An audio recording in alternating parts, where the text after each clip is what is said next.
My name is Jordon Schultz. I'm 24 years old, and I've been training for about 4.5 years. I train at Alliance headquarters in Atlanta, Georgia. Winning gold was probably the best feeling I've ever felt in my life. I work extremely hard, and it was just months and months of toil that led up to that moment, so I was extremely happy. It was a great moment for me. Match 1, I was against a guy I think from Gracie Baja, and took his back and luckily got the choke.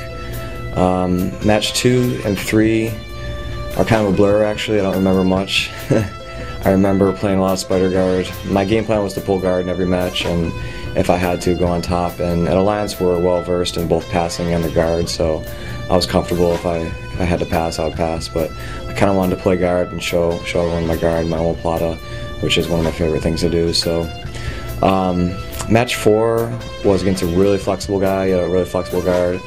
So we played like double sitting guard for a while, and then I came up and tried to pass, and that was one of my toughest matches. My 5th match was against a wrestler, and we were tied at about 6 minutes into the match, and I got a triangle on him, so I tapped him out. My 6th match was against Sean Roberts, who I fought at the Pan Ams in the final match, and he's a really tough opponent. I had him in an omoplata, and then I put him to sleep in a triangle, so that match went pretty well. And then in the finals I faced Hannes Gracie, and it was back and forth, and he swept me and got to mount, and I was down 6-0, and I was able to pass his guard into an armbar and finish him for the win.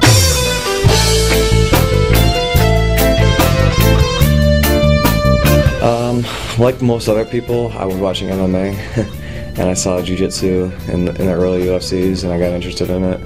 And then one of my former employers knew a guy who knew a guy, and I just started training.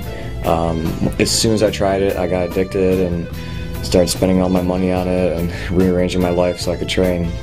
And shortly after that, I went to college and trained all through college. Yeah, after I graduated college, I was a full-time mechanical engineer, and I really wasn't happy, and I wanted to pursue other interests in my life. So about a year ago, I just quit my job and moved to Atlanta with Rubens, Charles, Cobrinha, and Jacare, Romero, Cavalcanti. And I've just been training full-time for the past year, every day, and I'm just living life and enjoying it and not worrying about anything. The biggest difference between full-time and part-time Jiu-Jitsu is the dedication and the hard work. I kind of realized that Jiu-Jitsu is just hard work. That's all it is. That's all it boils down to, is just hard work. And every day waking up sore, and you know you got to go to train again. You never feel fresh. You're always beat down.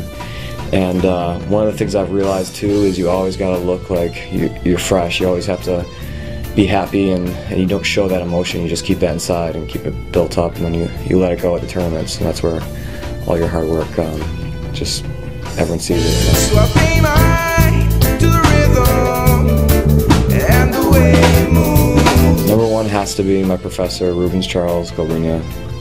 Honolulu Hall has a sick guard. I saw him today. He's working some great guard, and I'd have to say number 3 would be Hodger, his close guard. I really admire it. My top 3 all-around Jiu-Jitsu players, again, I'm going to have to go with my professor, Rubens Charles Cobrinha, as the number 1. I'd say number 2 would be Hodger Gracie. I admire a lot of things about his game, the simplicity and everything. And number 3, I would probably go with Jean de Ribeiro. I'm just going to keep training hard. I'm not going to take a break. I'm going to go back to Atlanta and just start training again as soon as I get back from LA. My normal day is conditioning in the morning, jiu-jitsu session, 2-hour session in the afternoon, and then I train for 3 hours at night, and I do that every day. And I mix in yoga and a couple other different activities in there, but I'm just not going to stop. I'm just going to keep training. That's all I can do. Yeah, I do that 6 times a week. Sunday I usually take off and try to recuperate a little bit, and then hit it hard again Monday. So.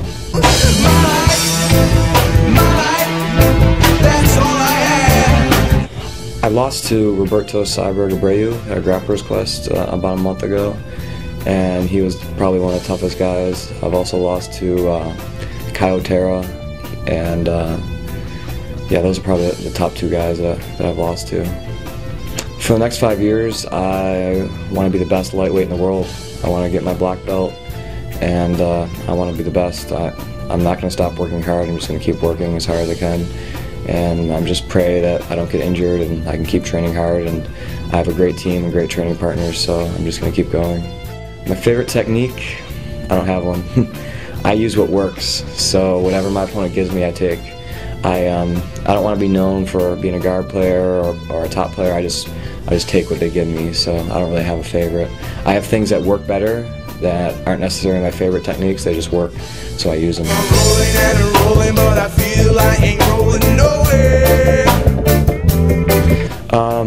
I came to Atlanta with an open mind, and when I first saw Cobrinha's style of jiu-jitsu, it just amazed me, so I just wanted to copy it, and I wanted to emulate everything he did. So I just drilled his techniques, and his game is so complex and so different than everyone else that I haven't even really scratched the surface. I only know a few things that I can use that he's shown me, but I just try to do everything he does. He teaches all the classes at Alliance Atlanta, so every technique he teaches, I try to use it in training, you know, and that's all I do is just try to copy him and copy his game. A lot of things I have to adapt to my body because I'm a little taller and a little skinnier than him, so I don't really mix in wrestling. I've never been an athlete until I started jiu-jitsu, so I'm just pure jiu-jitsu. Watching the day fall down. Yeah, I want to thank Shoyoroll for helping me. I really appreciate their help. Of course, my coaches, Jacques is a great guy. Every day he's in the gym. He's always pushing us really hard and taking care of us. And Cobrinha, who's always been there for me and helped me with everything. And I really look forward to working with both of them for in the years to come. I also want to shout out to my family. They supported me through this too. And all my training partners in Atlanta. I couldn't have done this without them. Alec, Ian, and all the guys there. So So much to do.